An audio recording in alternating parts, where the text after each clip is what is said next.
Hi everybody, welcome to Mike's Classic Auto World. I'm Mike.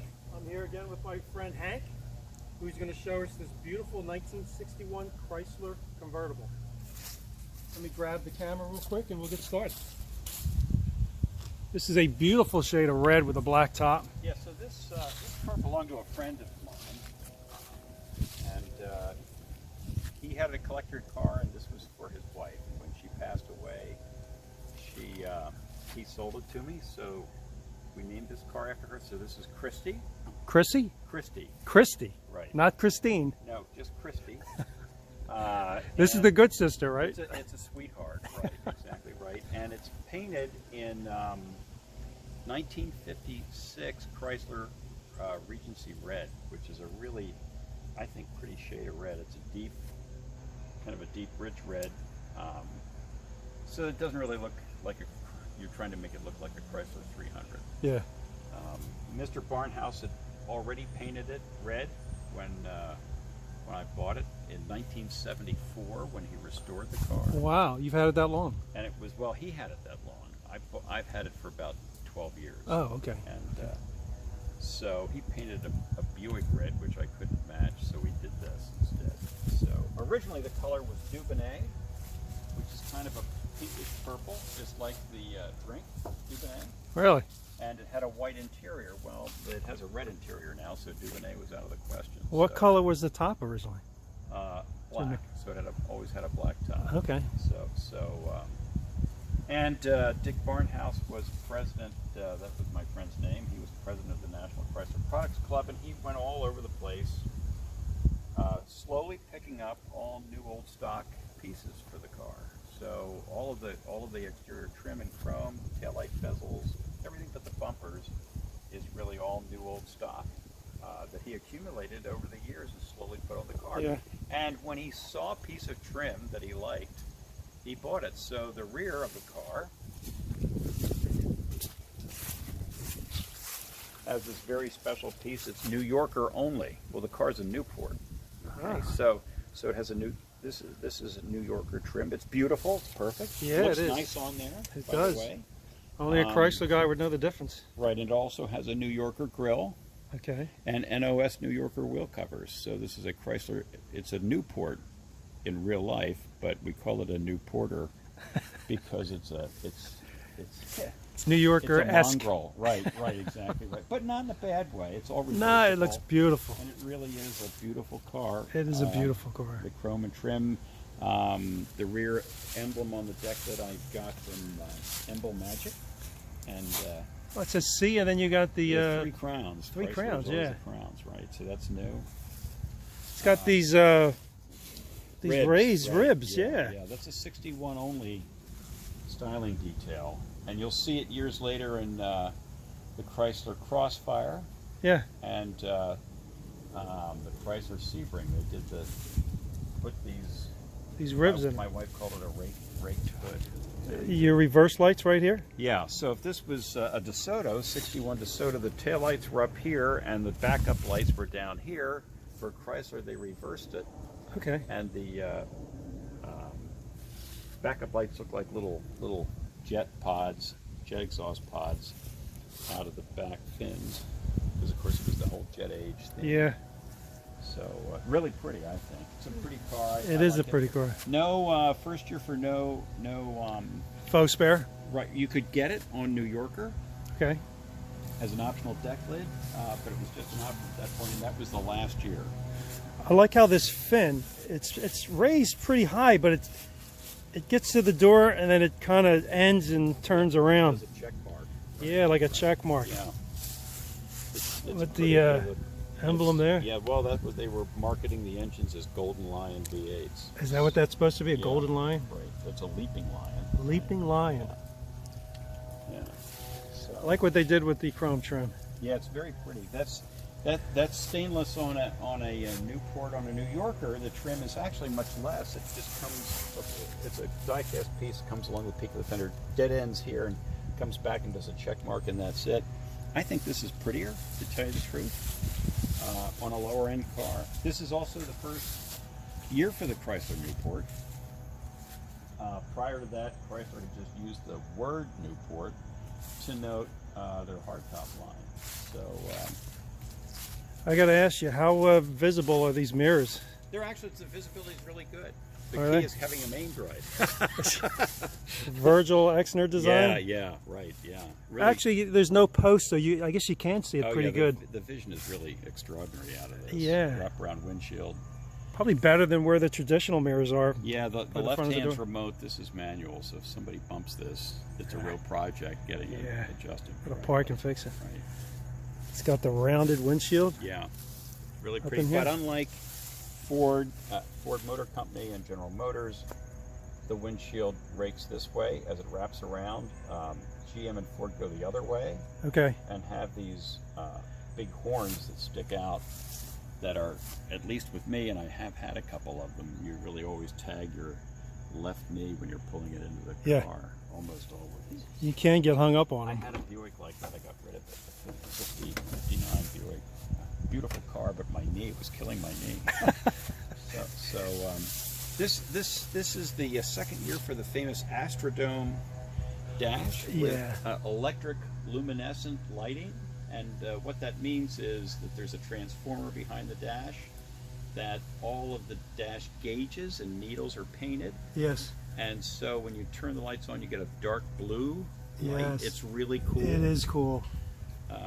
I know Expensive if it burns out or goes out. I've never had a problem with these. We're going to take a closer look when I get to that yeah, side. yeah, very cool. The interior looks beautiful. Yeah, that's new. It's all been redone. Dash is original though. You've got the commander seat, is it? Is that what they call them? You command. Command seat? Command Make you seat. feel a little bit more important than everyone Yeah, else? You have a little higher back. A higher back? Correct. Yeah, but it did make it easier for you to get into the back seat because 2/3 of the seat back moves. Oh, okay, yeah. You know, so you can get it in and out easily. Very nicely done. Yeah. It's a combination. Is this vinyl? Yeah. And that's this the is- right design. This is like wicker? I don't even know what we would call Yeah, I that. don't know, but it's like a also, heavier it's- vinyl. And it's repeated on the door panel too. So I did add the carpeted scuff pads at the bottom of the door panel. That it would have just been vinyl straight down. If it Okay. was Well, it standard. ties into the carpet. Looks Yeah, right. it's all part of the Newporter package. Yeah, Newporter package. Right, It's right. got the trim piece up top, Yeah, so you don't have to worry about wear up here. Well, and then what they did, they went with a standard color on the dash and these pieces on the tops of the doors. So no matter what color interior you had, you got a black dash pad in it. Got white bows, which look nice. Yeah. Beautiful. Now we saw with the Eldorado, the 62 Eldorado, when you filmed that, the bows are all either the color of the interior or they're chrome. They Yes. didn't do that on this. Everything was color keyed in that car. Right. Again, the Chrysler name there, really neat. You know, I got to be honest, I always get confused at a glance between the DeSoto and the Chrysler because they're very similar up front. Well, The angled headlights? Same sheet metal, but the DeSoto has a two-tiered, I think, grille that's not one of the most attractive things I've ever seen. No, you're probably right. This is the New Yorker grill is a really pretty grill. The difference between a New Yorker grill and a Newport grill are these vertical chrome pieces.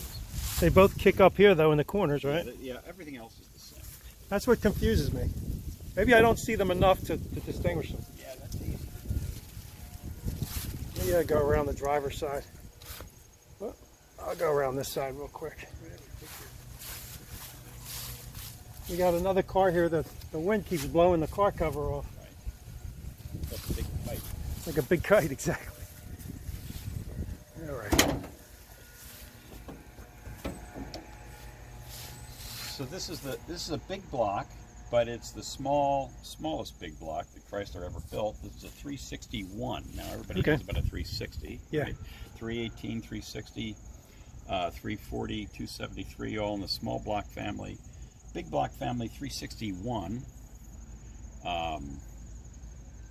383, 400, and 413 and the 440, all the same block.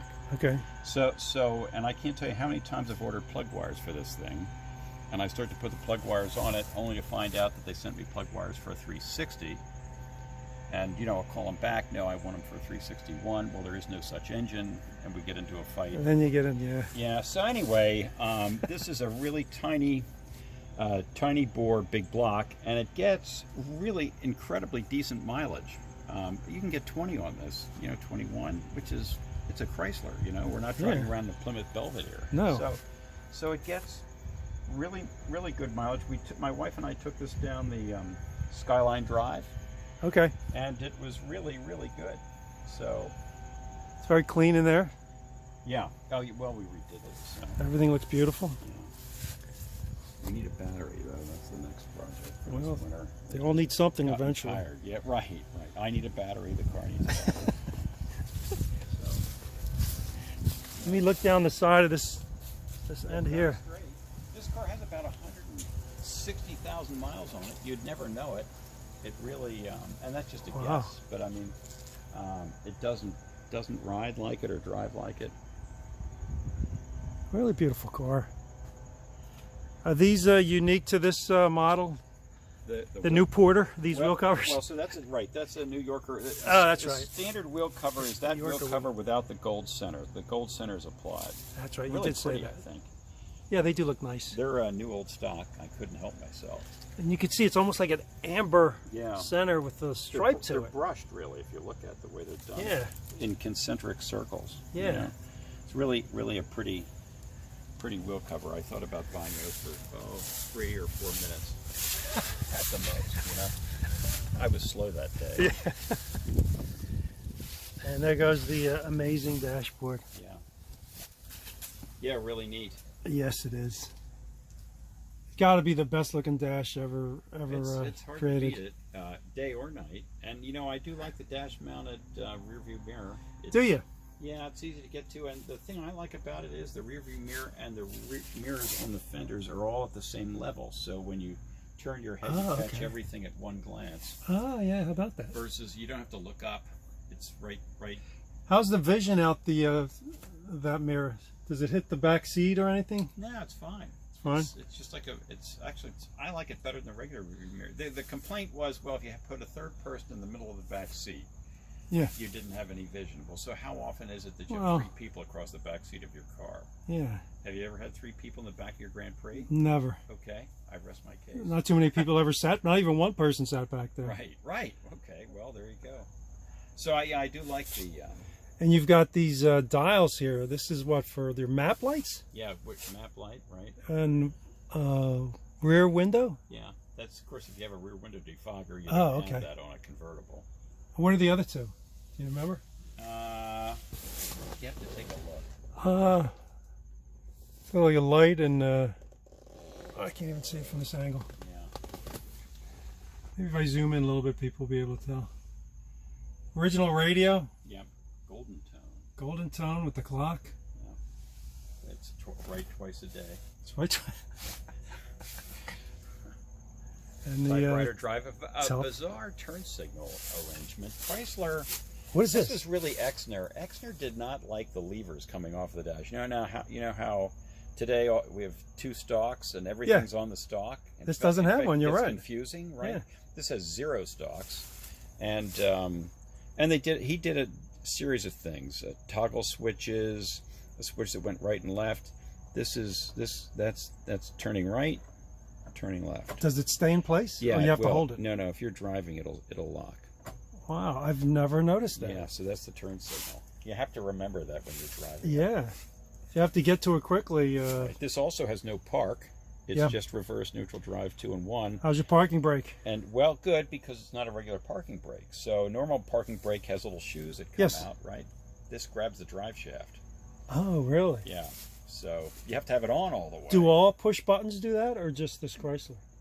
Do you know? Well, after because I've seen a few cars. After a lot of complaints, they finally put a park cog in. Interestingly, this makes no sense, by the way. If you got a Valiant or a Dodge Lancer, it had push buttons and a park. It was a separate switch. So on the Valiant and the Lancer, same row of buttons, and then a park you push down. Okay. But on the more expensive cars, you didn't get park. Okay, so it's kind of backwards. Well, the other thing is, on a Valiant was the first production American car that I know of that had an alternator. in 1960, way before everybody else and before the other Chrysler products. So in 61, the rest of the Chrysler products had moved to an alternator. Ford didn't go to an alternator until 65. So if you have a 64.5 Mustang, it'll have a generator on it. So they were way ahead, and they were way ahead on engineering in many ways, but they tried it out on their cheaper cars. You know, so it's interesting. I don't. Probably no one else thinks that's interesting. I like the door sills. Yeah. Yeah, I had those polished. E. Oh, it's a crown. It looks like 3 E's. Yeah, E. No, right. They borrowed that from the Edsel division. They weren't using them anymore. But no, they're crowns. I'm sure they had a lot of spare parts from Edsel to use if they needed them. Right. Also keep in mind 61, right? Last year for the DeSoto. Okay, yeah. Only about a 2.5 month run, and then they killed that off. This was one of the cars that really contributed to the end of the DeSoto, because this is a Newport. First year for a Newport, lower priced car. It really competed into the DeSoto price range in Hershey. Well, it's a very, very nice looking car. It's beautifully done. Love the colors. Hank, thank you for the history. Appreciate it. Yeah, my pleasure. Tell me what you think, folks.